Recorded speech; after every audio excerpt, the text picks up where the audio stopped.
back. For those of you who have joined us this entire distance, God, thanks, y'all.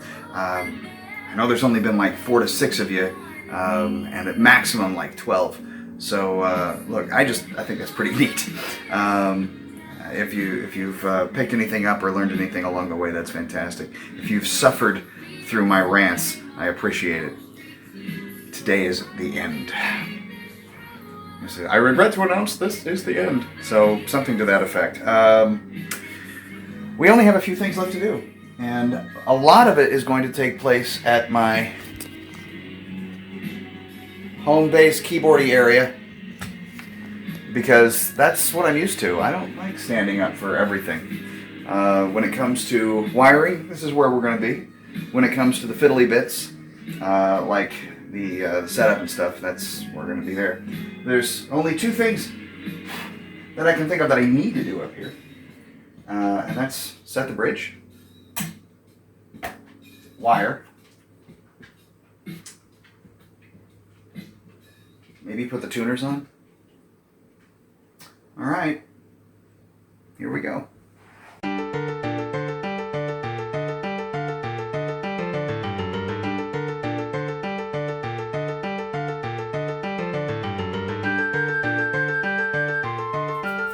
See, just dust it. That's good. Well, so while I'm at it and yakking at everybody, I think one of the real interesting parts about this is that what I wanted to do within 3 days, I mean, the official title for all this was the 36-hour build. I think that's about the length of time it took to actually build this, which is good. You know, I've said it before, it's usually about 40 to 60 hours. So we are actually saving time, but it's the amount of time per day that I'm devoting to it that's the cumulative bit. I could say it this way, and I think that this would work out pretty accurately, that if this was my day job, well, I would probably not just be doing one guitar, and I would probably have automated several processes, but generally, I think that I would have already quit. No. The act of building is catharsis. The act of building is more like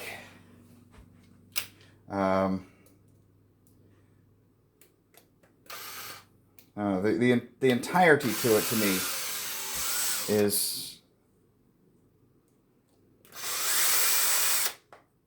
meditation.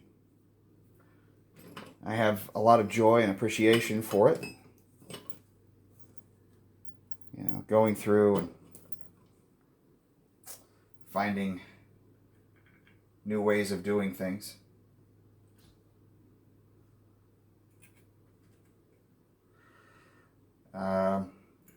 Confirming the traditional ways and all that kind of stuff. I'm just playing here.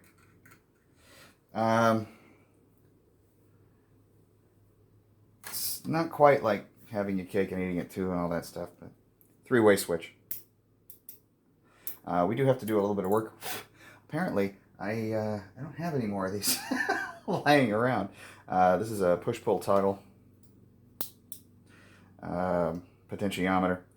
Used 500K volume, and I use this for coil splitting. I have here, you can not see it. It's very, very, oh, you're not even seeing anything. There we go. Yeah, there we are. Oof. I gotta do a little fixing here. I was experimenting before, and I ran a piece of guitar string. I think it's a 9 through here, and this is for ground. This is for where your coils split. And these are literally nothing. You ground to here, and everything else gets grounded to the top. This is a whole solder job. Anyway, this ground basically was not grounded, and I thought maybe I had a bad switch or a bad volume pot, so I yanked it, and as it turns out, no, it probably isn't bad. It's probably me that was bad. So, love that kind of admission, right? So, this is a test to see if we can put screws through here. which we cannot. Those need to be opened up a little.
So, wax.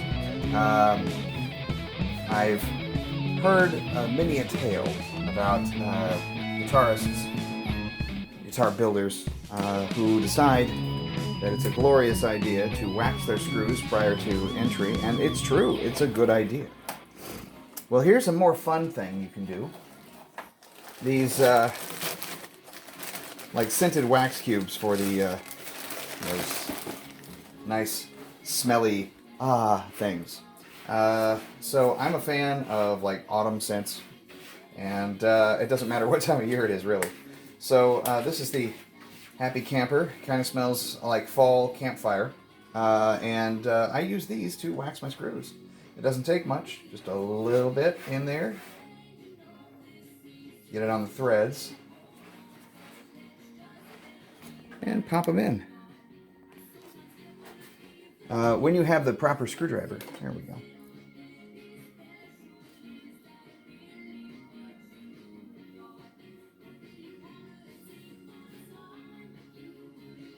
In fact, I put all my screws in like this, except for the neck screws.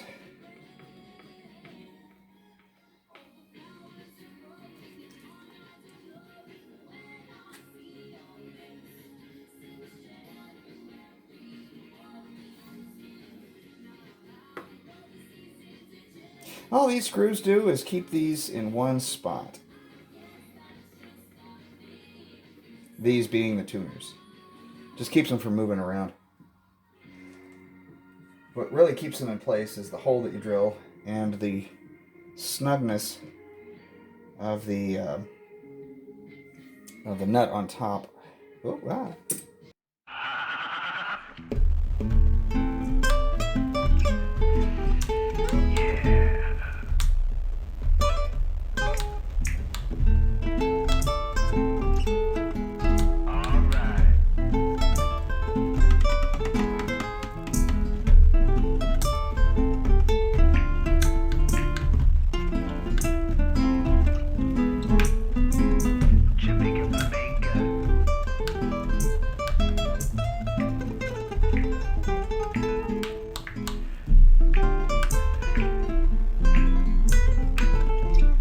Here's the thing, you can totally over torque those, so don't. Alright, let's talk about bridge placement, because this is actually kind of weird and fun at the same time. You can be really weird and fun and measure things out with the whole StewMac thing. You can know that 25.5 inches is your midpoint. You can know where your lines come out. There we are. And try to get things as even as that. Actually, that's pretty damn good. You can line it up to your center line, which we pretty well have. That actually should be the perfect placement for the bridge. But I have this overkill method. And again, adapted from, or if you wanted to say borrowed, which is correct, from the Jared Rosa individual. Highly recommend it. He's a real old world craftsman. Makes very fine mandolins and guitars. More mandolins than guitars. And we've got hints of him retiring, but he's a very good fellow. And he's full of awesome advice and, telling you how to do things and that you're dumb if you don't do them a specific way. I just love the guy. So what I'm going to do is I'm going to use a method I adopted from him to set the bridge.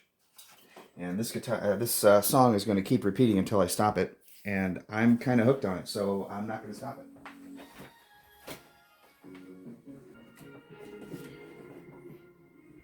So all you need is a coat hanger that you've bent into a shape. Like so. You're going to put over the back end of the guitar.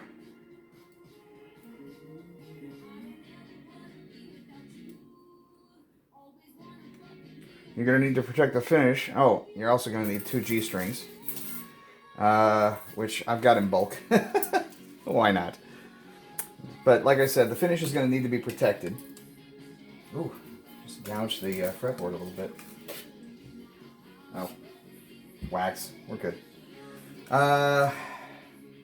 So I use this strap of leather. You can tell where I've used it in the past. Because a lot of forces are exerted, and I have. Before I started using this, there was damage. So let's get out the other part of the protection racket, shall we? Well, the answer is yes.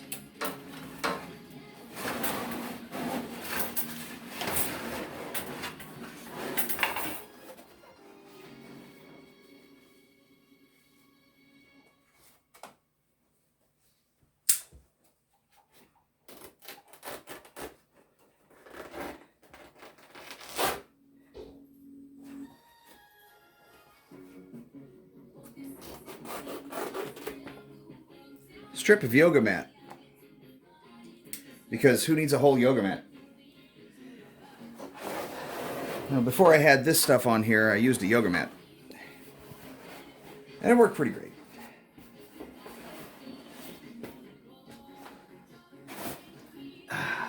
So, this, put this underneath. Set this in here for now. Just like that. Get this over here. Excuse me, strings. Yeah, Hopper gets really, really cute.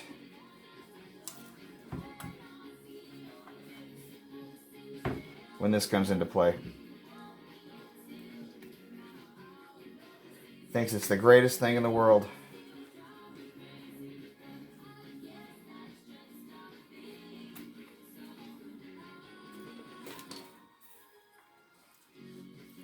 And this will be pulled forward. Just know that it's going to happen. So what's the deal with this? So we're using this.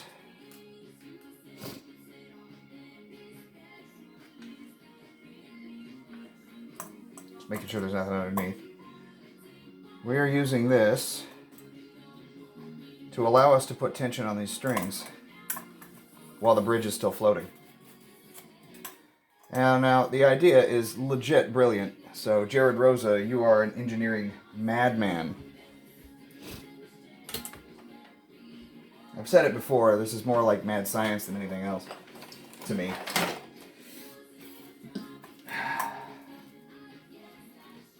You pop it through the string. And since this is not going to be a permanent fixture, and the strings can be reused time and again for a while,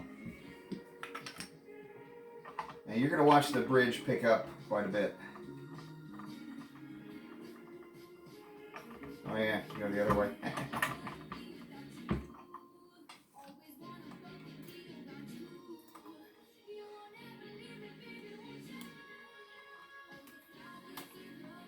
There we are.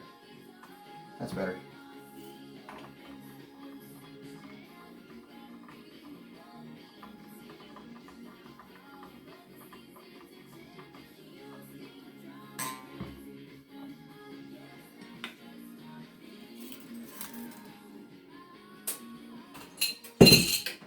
I'm just gonna have to move that.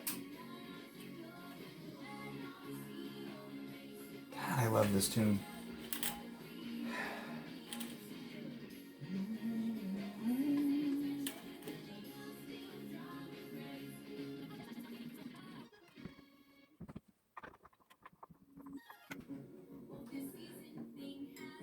So, what am I doing with this?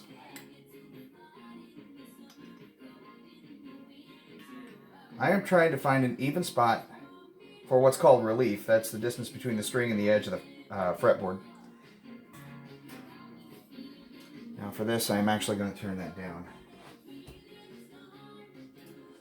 Gosh, that's great stuff. Anyway, so yeah, huge action.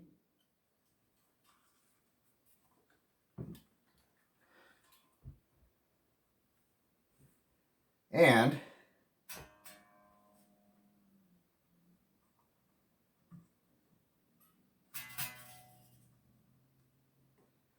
so the other point to this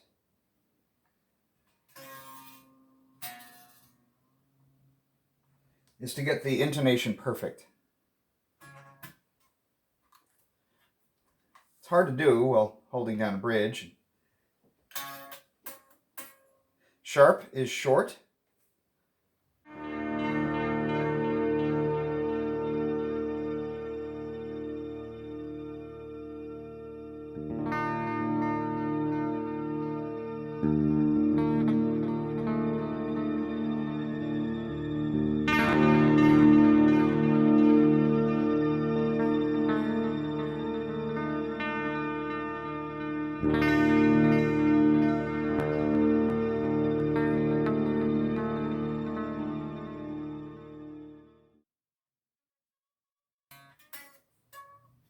Yeah, there we are. Whoop.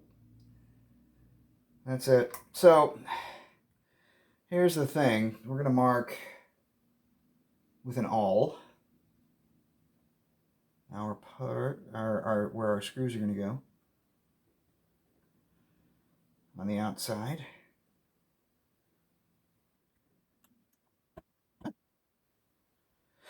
So let me talk about the myth of intonation. If you set the bridge right, you shouldn't have to adjust it. It's a thing, where you're going to probably adjust it here and there, but it shouldn't be necessary if everything is pretty well even.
Really nifty design of an input jack. It's my first usage of it. What you have is a multiple contact surface. You've got two contacts in the middle there for ground, and you've got two contacts here for the live.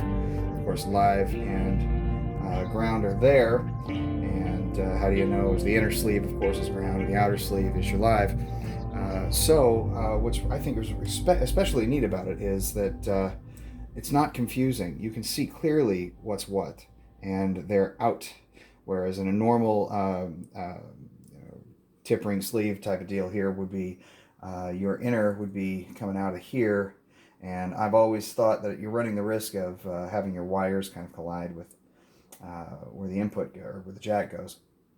In this case, they're both out and clear of it. And as for a mono jack, I think that's just about the nicest design I've ever seen, and it's no more expensive than your standard output jack, unless of course you get a Chinese one or something like that.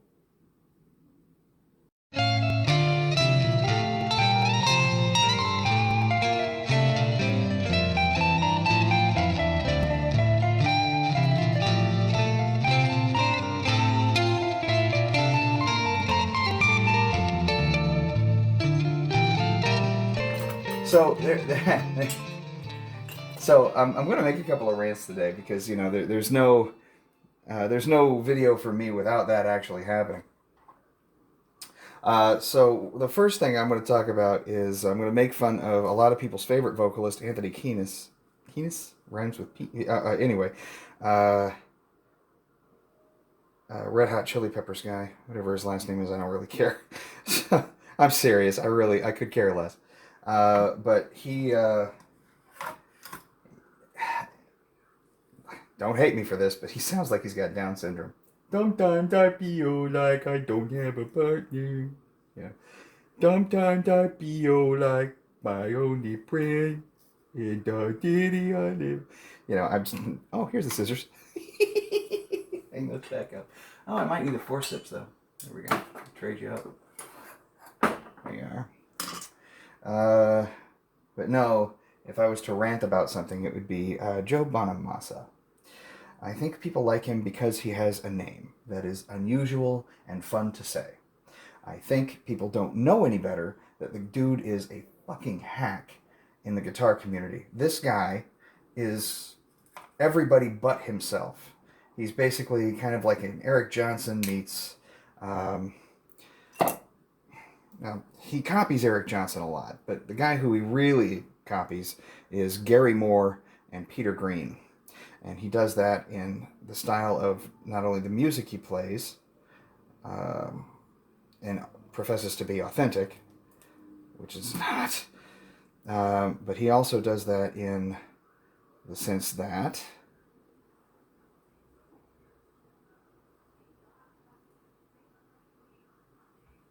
people see him as being some sort of gift to blues people. And he professes to be a blues guy. In fact, he's toured with B.B. King when he was like 5 years old.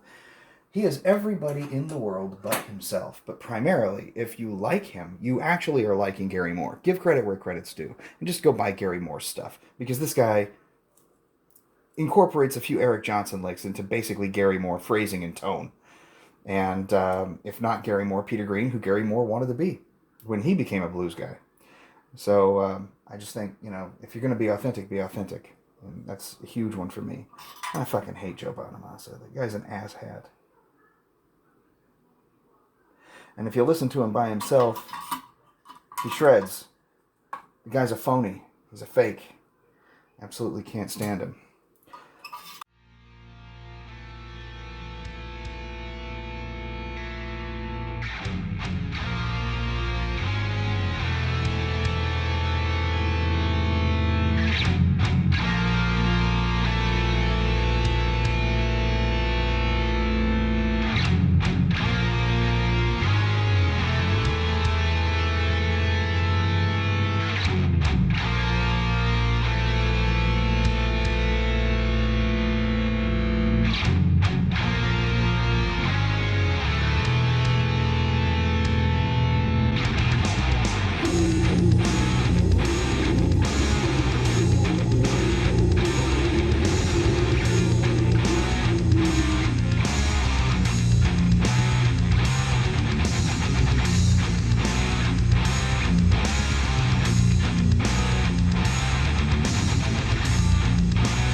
Oh, come on, Oscar. All you have to do is say it one more time. Forget it.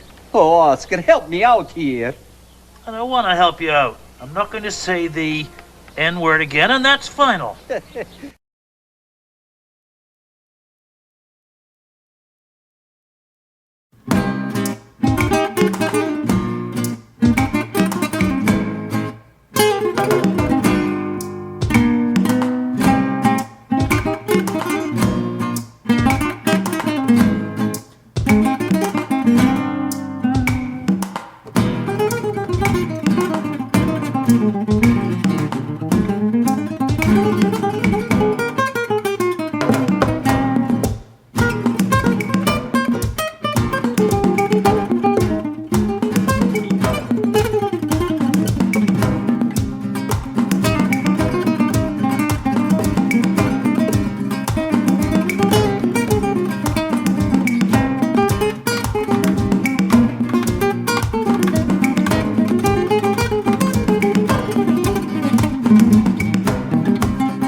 It'll work as designed.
Well, here's some humor. We've come this far, and the stickum on the logo that I've got is no good. After 2 years, it's kind of a surprise, so, you know, here's another one from 2 years ago.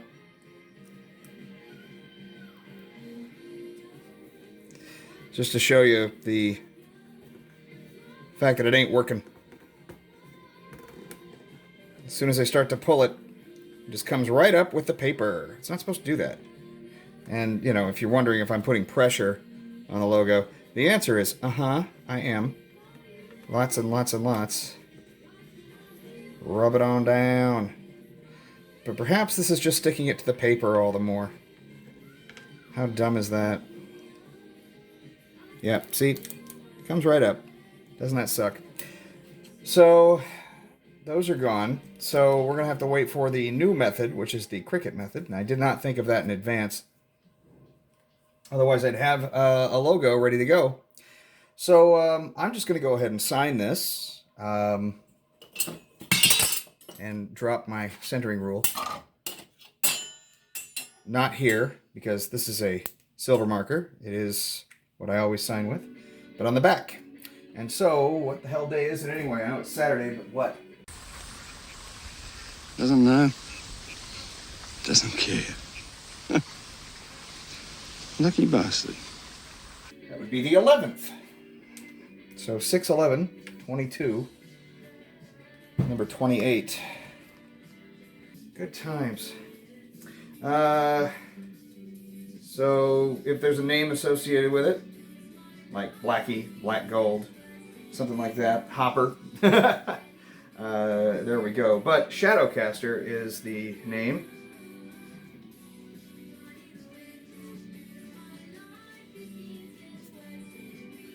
You can barely read that.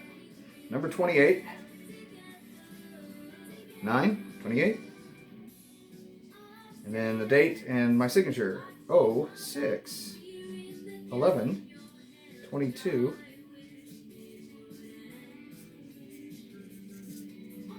Usually I leave the signature for guitars that I sell, but I'm keeping this one, as you know.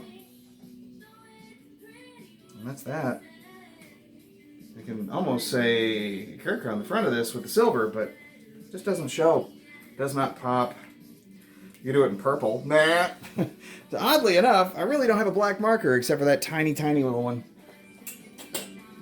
I ain't using it for this purpose. So, oh dear. Stay put. There we go. Yeah, about 7.5 pounds. Same weight as this guitar. Same weight. Slightly different feel, of course. This is trapezoidal neck, 33-degree angle, 33-degree angle, flat fretboard. I'm just gonna do this in advance in anticipation. Move this guy over here.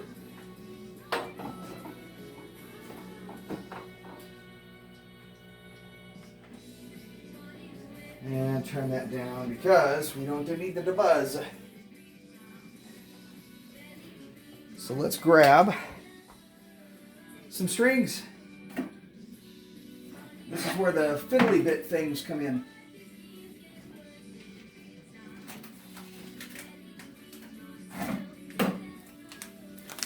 Hybrid Slinkies. Good stuff. Make sure I have a string winder. I do. Look at the Halloween colors.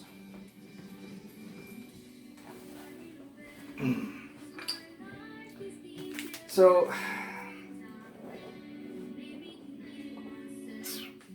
I'm gonna need my clippers.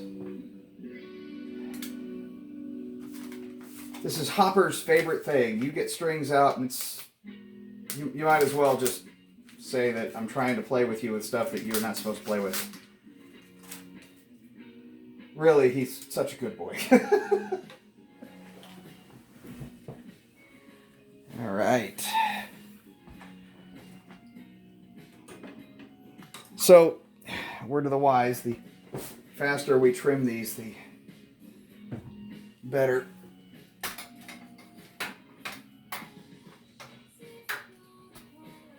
Look at that.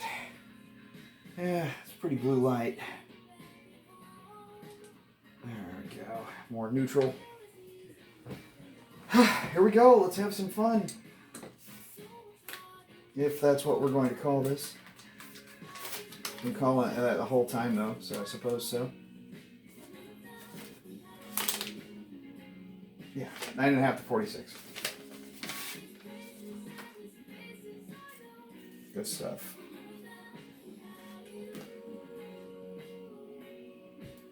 No, Hopper. God. He's at it already.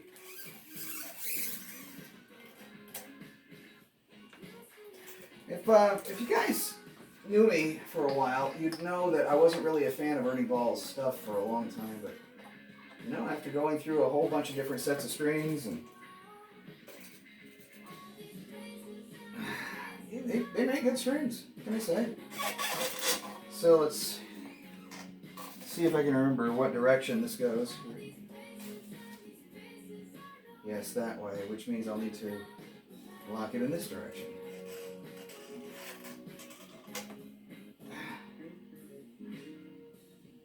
Always remembering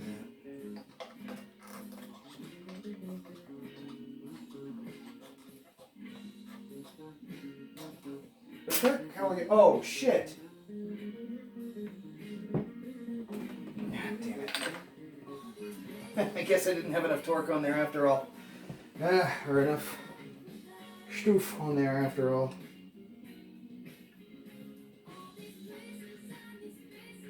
Lord, Lord, Lord. Well, that just tells me we're going to use some super glue instead. Hopper, thank you, boy, but no. Hopper, no, boy.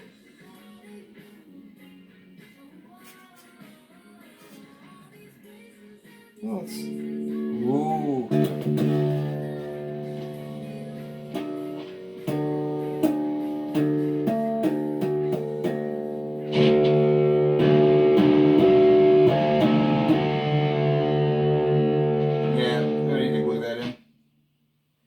It's a little scratchy. I wonder why. Well, a little deoxit will probably fix that.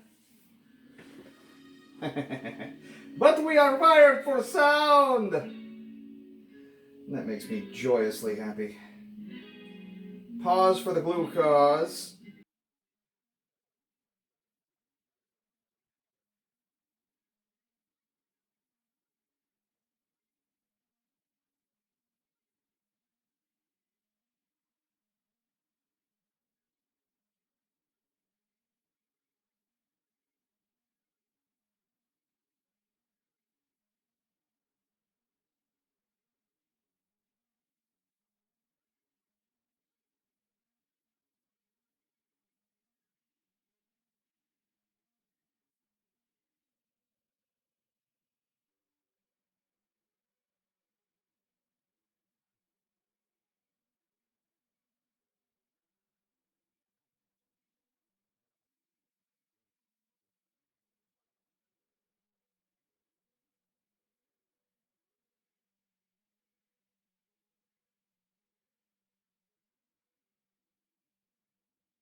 Well,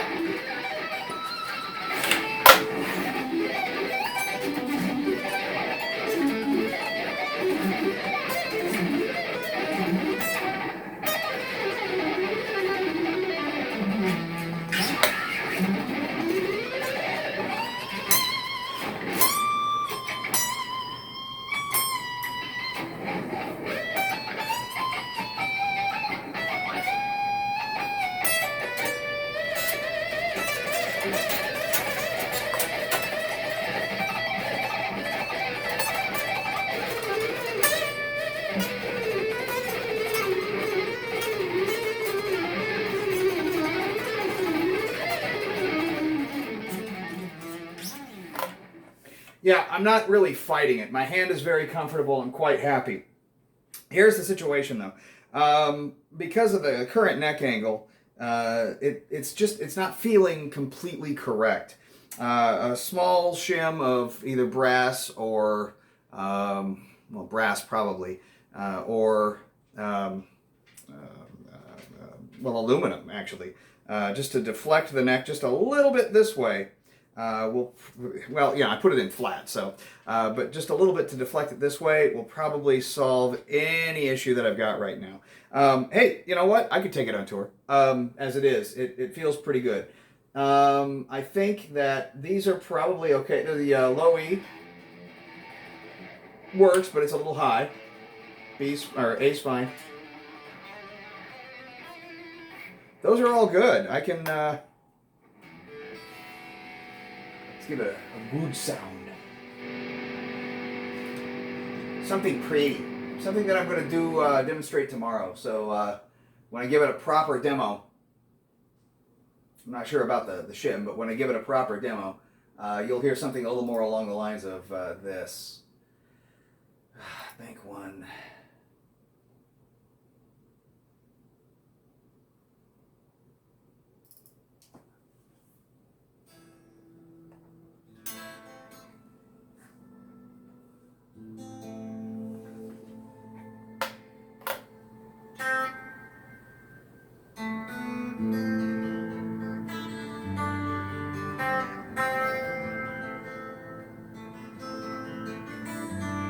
Yes, that's it.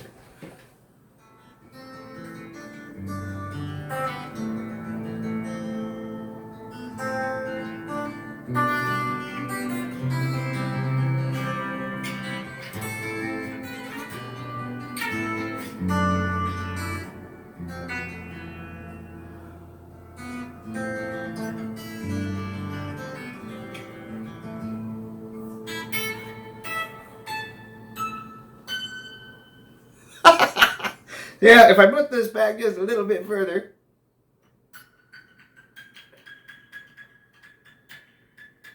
Right there would have been great, but oh well, I'll just do this in the meantime. So effectively it's done. Thank you guys so freaking much for coming with me on this. I'll give it a proper demo tomorrow, but in the meantime,